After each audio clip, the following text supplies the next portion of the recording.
खुदा नूं प्यारी होई।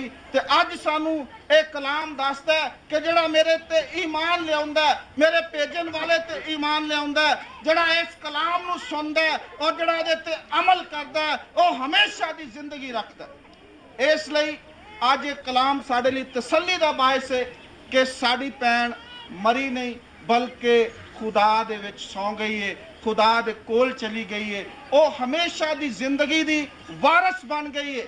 क्योंकि ये दुनियावी मौत जड़ी है ये एक ऐसा दरवाजा है जिहदे विचों सारे ने गुजर के ते उस हमेशा दी जिंदगी नूं हासिल करना है। इसलिए अज साडे लिए ये तसल्ली दा कलाम है, तसल्ली दी गल है कि साडी ये भैण हमेशा दी जिंदगी हासिल करन लई अगे चली गई। क्योंकि लिखिया कि ईमानदारां दी जिंदगी खत्म नहीं हुंदी, ईमानदारां दी जिंदगी खत्म नहीं हुंदी बल्कि बदल जाती है। इसलिए मौत नूं इंतकाल किया जाता है कि एक जगह तो दूसरी जगह ते मुंतकिल होना।